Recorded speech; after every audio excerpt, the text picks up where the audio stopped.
नमस्कार, मैं जितेंद्र गुप्ता। आप देख रहे हैं स्टार सिटी न्यूज़। मैं इस वक्त मौजूद हूं छतरपुर विधानसभा में।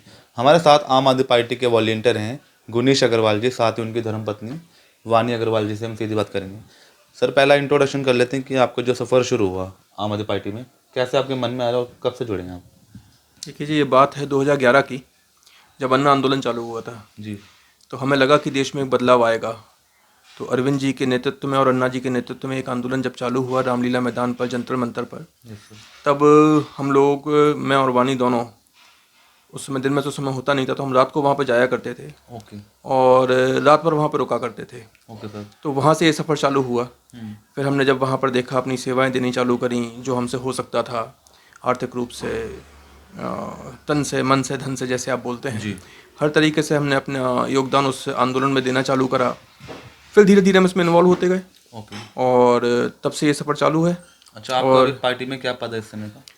अभी तो मेरे पास टेक्निकली कोई पद नहीं है, ओके। लेकिन इस पार्टी ने मुझे जो दिया है, शायद ही कोई और पार्टी मुझे इस दे पाती। मैं जिलाध्यक्ष भी रहा हूँ। ओके। यहाँ पे 2013 और 2015 का चुनाव लड़ाने वाला बंदा मैं हूँ। ओके। तो सबसे पहला चुनाव जो विधानसभा का लड़ा था ऋषिपाल पहलवान जी ने, वो चुनाव पूरा मैंने ही देखा था। उसके बाद 2015 में करतार सिंह तंवर जी का चुनाव जो था, वो भी मैंने ही मैनेज किया था यहाँ पे। तो ऐसे हमारे कैंपेन मैनेजर होते हैं। ओके। उसके बाद लागा भाई के चुनाव में मैं इन्वॉल्व रहा। लोकसभा का जो चुनाव हुआ 2019 वाला, 2020 में तिमारपुर में दिलीप पांडे जो हमारे पूर्व प्रदेश अध्यक्ष रहे, और उनके नीचे ही मैं जिलाध्यक्ष रहा था। तो वहाँ पर दिलीप भाई ने मुझे बुलाया और पूरा चुनाव उन्होंने अपना मैनेज करने को मुझे बोला, तो उनका वो आदेश ही पालन किया।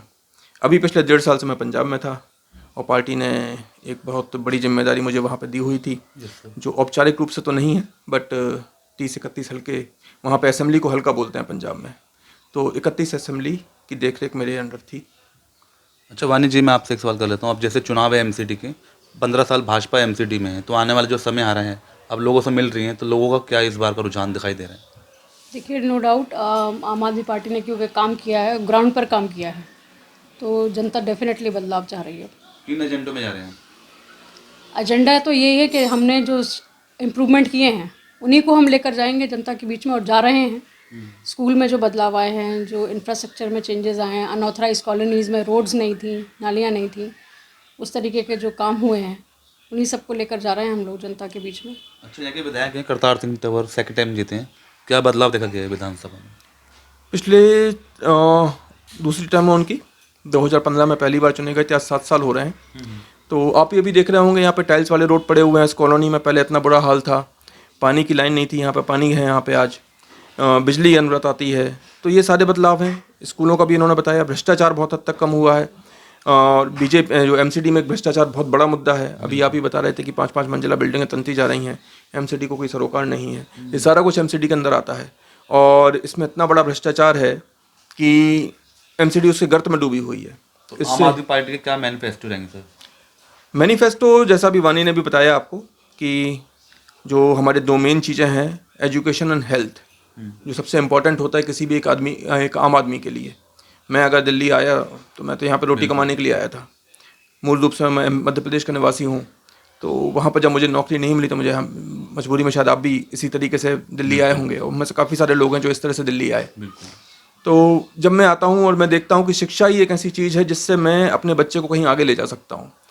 तो एक शिक्षा ऐसी होनी चाहिए जो हर एक बंदे के रीच में हो, हर एक बंदे की पहुँच में हो। अच्छी शिक्षा अगर मिल जाए तो सब आदमी यहाँ पे चाहता है कि उनका बच्चा आगे बढ़े, मेरे से आगे, मेरा बच्चा मेरे से ज़्यादा आगे निकले।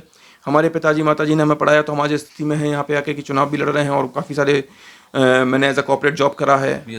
तो वो सारी चीज़ें नहीं हैं।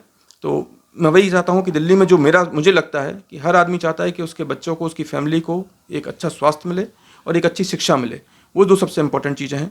अगर ये 2 चीज़ें आ जाएंगी, तो जो अरविंद जी कहते हैं या मनीष जी कहते हैं कि स्मार्ट सिटी से पहले स्मार्ट सिटीज़न होना चाहिए, तो अगर ये स्मार्ट सिटीज़न हो जाएगा तो सिटी अपने आप स्मार्ट हो जाएंगी। सर, मगर जगह जगह जो ठेके खोले जा रहे हैं, जिसका हम भारतीय जनता पार्टी विरोध कर रही है सर, इस पर आप क्या बोलें?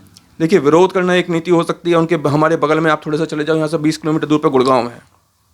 आप रात को 2 बजे भी चले जाओ, वहाँ पर ठेके खुले हुए मिलते हैं। तो आप इसका समर्थन कर रहे हैं? नहीं, हम इसका समर्थन बिल्कुल नहीं कर रहे हैं। जो एरिया में जो खोले जा रहे हैं ठेके? नहीं जी, देखिए, उसकी तरीके हैं। अगर आपने, भारतीय जनता पार्टी विरोध के लिए विरोध कर सकती है, लेकिन जो फैक्ट है और जो आरटीआई से रिप्लाई है, अगर आप देखें तो पहले जितनी दुकानें थी उससे कम दुकानें होंगी। मगर जो कलोनी में जो खोला जा रहा था, कॉलोनी में नहीं है, उसके नियम से। ऐसा नहीं है कि आप हर कॉलोनी के आपके घर के बगल में एक ठेका खुल जाएगा। उसके प्रॉपर नियम डॉक्यूमेंटेड है, उसी डॉक्यूमेंटेड के हिसाब से वहाँ पर ठेके खोले जाएंगे। तो जो भी अभी भी लीगलाइज्ड है वैसे ही लीगलाइज उस समय खोले जाएंगे। उसमें तो कोई गलती मतलब कोई दिक्कत होनी नहीं चाहिए किसी को। इससे लगता है कि एमसीडी में इसका कहीं ना कहीं नेगेटिव इससे प्रभाव। देखिए एक अच्छी नीति है, अगर आप चाहें तो आप थोड़ा सा भी बगल के बाजू की कच्ची गलियों में जाएं तो वहाँ पे आपको देसी दारू बिकती हुई मिल जाएगी। इस पे काबू करना अगर एक तरीका है तो उसको लीगलाइज करना ही सबसे आसान तरीका है, मैं कहता हूँ, जो सबसे उचित दिखाई देता है ना।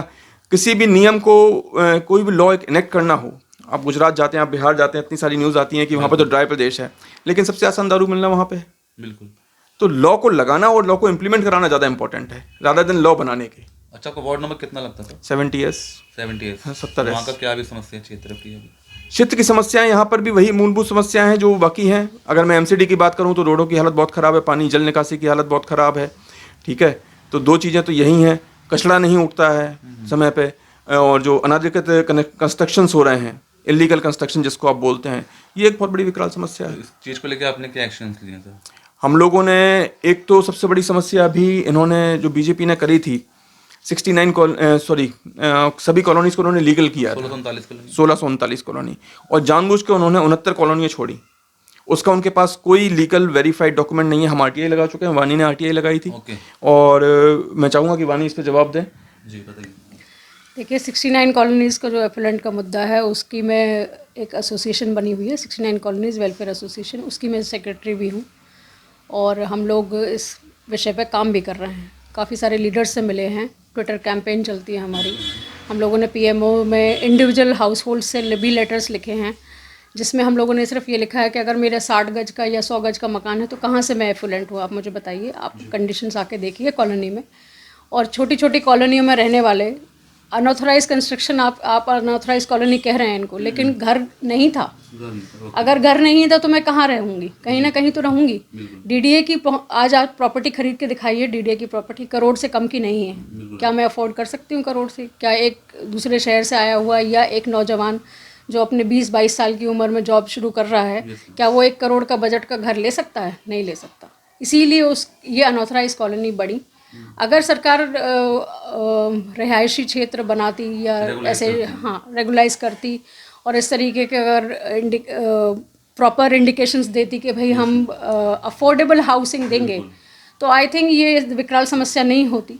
लेकिन अगर समस्या है तो उसके हल भी हैं। अब हल यही है कि उसको रेगुलाइज करिए, और रेगुलाइज करके नियम कायदे से उसको बनवाना शुरू करिए, लोगों को जागरूक करिए। जो अभी भी रेगुलाइज कॉलोनीज हुई हैं उसमें भी रजिस्ट्रियाँ नहीं हो रही हैं। क्यों इतनी कम रजिस्ट्रियाँ हो रही हैं? इसका मनन चिंतन करना चाहिए सरकार को।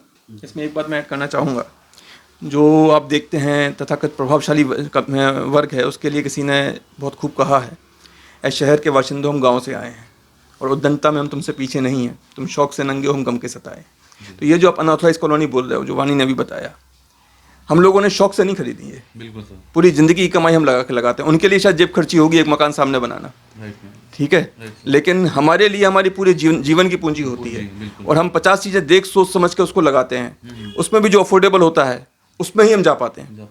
तो ये हर एक 70% दिल्ली की समस्या है। आम आदमी पार्टी बोल रही है कि इसको लीगलाइज करना ही एक सॉल्यूशन है। एक बार हम इसको लीगलाइज करें ताकि सारे नक्शे पास हों, इस पर फुल स्टॉप लगाया जाए, और उसके बाद एक अफोर्डेबल हाउसिंग की एक बहुत बड़ी योजना चलाई जाए, ताकि दिल्ली में रहने वाले हर एक बंदे के ऊपर कम से कम एक छत तो हो। बिल्कुल सर। अच्छा, अब जैसे चुनाव है तो क्या आप इस चुनाव के दौर में रहेंगे आप? हाँ जी, 12 साल से पार्टी की सेवा कर रहे हैं, सामाजिक जीवन में हैं। कैसा परफॉर्मेंस रहेगा सर वार्ड का? वार्ड का परफॉर्मेंस बहुत अच्छा रहेगा जी। इस पर जनता बदलाव चाह रही है। जिस तरह से उन्होंने देखा है कि पिछले 7 साल में एक नई पार्टी आई, उन्होंने अमूलचूल परिवर्तन करे दिल्ली के शिक्षा की क्रांति क्षेत्र में, हेल्थ के क्षेत्र में, अपने आप गवाए दिल्ली की जनता। मगर आप सर चुनाव लड़ना क्यों चाहते हैं, मैं थोड़ा ये जानना चाहूँगा। चुनाव लड़ना क्यों चाहते हैं, एक बहुत अच्छा सवाल है आपका। एक तरह से हमने जब पार्टी बना रहे थे तब भी ये क्वेश्चन उठा था, मुझे आज भी याद है 2011 में क्वेश्चन उठा था, और अन्ना जी उसी बात पे हमसे अलग हो गए थे कि हमें राजनीति में नहीं आना चाहिए। बट जो हमने चुना, जो राह हमने चुनी, अरविंद जी वाली राह हमने चुनी, तो हमने कहा भाई कीचड़ को साफ करने के लिए कीचड़ में उतरना ज़रूरी है।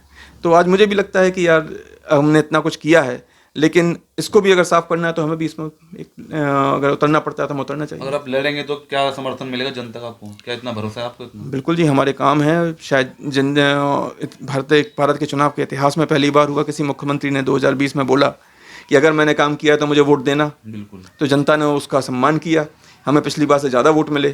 तो मैं मानता हूँ एक कि छोटा सा और एक संदेश क्या देना चाहेंगे लास्ट में?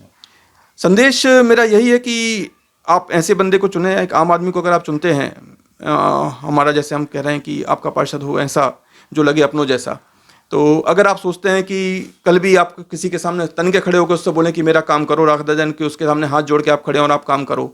अभी जो प्रेजेंट पार्षद हैं उनकी भाषा शैली अगर आप जनता से पूछेंगे तो बता देंगे वो आपको कि कितने प्यार से उनसे बात करते हैं। तो हम वही चाहते हैं कि जनता को नेता से डर ना लगे, जी, जनता को नेता उनका बेटा लगे, उनका दोस्त लगे, उनका भाई लगे। धन्यवाद सर। धन्यवाद जी।